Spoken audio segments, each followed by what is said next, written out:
Hey, welcome back to the next video. Today we're talking about, let me read the question. Do you recommend LLC or INC for a life coaching company? I have to say off the bat that I am not a lawyer, nor do I pretend to play one on video. Please seek out professional legal advice to help you determine the needs and the fit for your particular coaching company.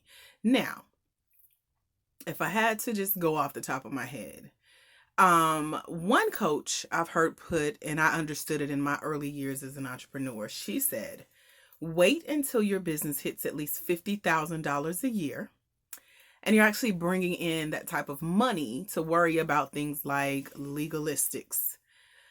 And I said, okay, well, there's something to think about there. So I kept that in mind as I grew. When I first started out and didn't know any better, I did incorporate my business. Come to find out, it's a lot of paperwork, a lot of legalistics that I just was not ready for, meaning my company wasn't there yet. And it was a lot to go through to set it up and to maintain it. So I've also been an LLC, which is what my company currently is. I'm trying to say that right without getting tongue-tied. So the International Center for Life Coach Training is an LLC as of January 29th, 2020. Feels good to say that. So I went online, I filed the paperwork, I paid $100. I made sure the name was available, and now I am what they call the registered agent of this organization, meaning I write the checks. My name is there as a member of this organization. LLC stands for Limited Liability Corporation. So now that I've surpassed a certain amount of money in my coaching company, it's legally protected against, really, my personal assets are protected. My company shields those assets because of my legal filing. LLC is the simplest one. It made sense for me and my business, my coaching company, my training company, and how I run my business. I've seen other coach training companies that are LLCs as well. So it just, again, it depends on what fits your needs. I would say that if you're a new coach, don't let this stress you out. To save you frustration, find a lawyer, talk to them, tell them about your business, tell them what you're looking to do with your coaching company. What are your growth goals? How long do you plan on being around?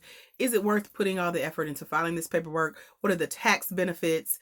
Make sure the lawyer specializes in small business. I've been in business for 15 years, so I knew the ins and outs because I've already tried it before. The INC, the LLC, the sole proprietorship. And I've talked to accountants and CPAs and bookkeepers. And so I've had those legal conversations again for what meets the needs of my coach and coach training company. So you have to ask yourself all the questions I just mentioned. Ask your lawyer, call and talk to a tax professional. Most of them give a free 30-minute consultation because it's going to matter how you file your taxes. That matters for how you file legally for your company. Educate yourself. Go on the IRS website. Find out the definition of a sole proprietorship. Find out the definition of an INC or an incorporation.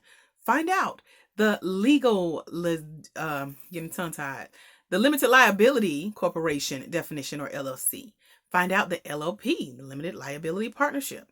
Find out the difference between when you're ready to file as a business and what's expected of you, and the difference between you doing your coaching as a hobby where you're not expecting to get paid for it. Some of you will donate your time to certain organizations and charities and ministries for all for a good cause.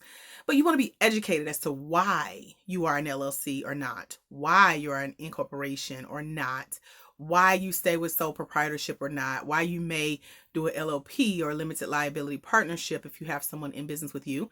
I got a call about that just today, an organization within an organization. So there are some legalistics that go in that little undercurrent of what you're responsible for as the owner, the member, the filer, the organizer. So I leave you with this. Have two very important conversations with a tax professional and a lawyer who specializes in small businesses. And that's my take on that. And I will answer in the upcoming video how to build confidence in yourself as a coach with who will listen and pay you, and you actually getting out there, networking and getting your name out there. I'll see you in the next video.